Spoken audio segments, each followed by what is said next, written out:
শুভ সকাল বন্ধুরা, কেমন আছেন আপনারা সবাই? আশা করি ভালো আছেন, আমরাও ভালো আছি। তো আজকে ছাদ থেকে ব্লগটাকে শুরু করছি। এই যে রোদ্দুর সকাল সকাল উঠে গেছে, তো বাড়ির কাজ তো শুরু করে দিয়েছি, মেয়ে চলে গেছে স্কুলে। আর আমিও ভাবলাম রোদ্দুরটা যখন এসেছে ছাদ থেকে একটু ঘুরে আসি, ছাদে এসে ব্লগটাকেও শুরু করলাম।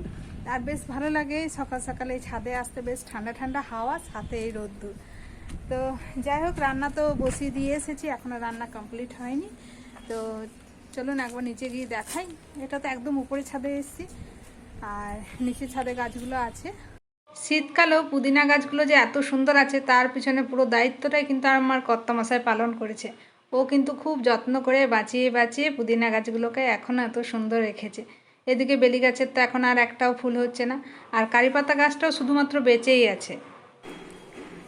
আজ এসেই বসে পড়েছিস কেন? কোশ্চেন নেই? কেমন হয়েছে? 100 200 বেশি এক্সপেক্ট কেন করো তোমরা? ভূগোল। ভূগোল, এটা ভূগোল। কালকে কি আছে? কম্পিউটার।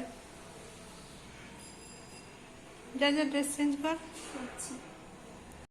এখন ঘড়িতে হয়েছে 12টা 35, আর আজকে মেয়ের সাথে সাথে আমিও তাড়াতাড়ি করে খাবারটা খেয়ে নিচ্ছি, কারণ আজকে যেহেতু বৃহস্পতিবার টিফিন খাওয়ার আর সুযোগ হয়নি, পুজো করতে অনেকটা লেট হয়ে গেছিল। তো এখন ওই যে মেয়েকেও দিয়েছি আর আমিও খেয়ে নিই, ভাবলাম একই সাথে দুজন খেয়ে নিই। গুড ইভিনিং বন্ধুরা, ঘড়িতে এখন হয়ে গেছে 6টা, সন্ধে দেওয়া হয়ে গেছে। একটুখানি ম্যাগি বানিয়ে নিচ্ছি। এই যে এখন বানাচ্ছি ম্যাগি। একজন তো মুড়ি খায় না সন্ধেবেলা কি ওর মুড়িটা অতটা ঠিক পছন্দই নয়। তো আজকে অনেক তাড়াতাড়ি ভাত খেয়েছি, সেই 12:30টার সময়, আর খিদেও পেয়ে গেছে। তো ভাবলাম ওকে একটু ম্যাগি বানিয়ে দিই, আর আমি খাবো একটু মুড়ি, কারণ আমার সন্ধেবেলা একটু মুড়ি খেতেই বেশি ভালো লাগে। যদিও কোনো দিন খিদে না পেলে আর খায় না, কিন্তু খিদে পেলে মুড়ি খায়। আর তার সাথে যদি চপ হয় তাহলে তো আর কথাই নেই। কিন্তু আজকে আর চপ খাবো না, কারণ আজকে বৃহস্পতিবার, তার মধ্যে কালকে অনেক তেলে ভাজা খাওয়া হয়েছে।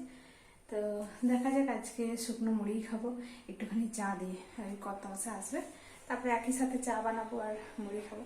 তো ওকে টিফিনটা দিয়ে দিই। এখন ঘড়িতে প্রায় 6টা বাজে। চলুন মেয়েকে এবার গরমা গরম ম্যাগিটা দিয়ে দিই।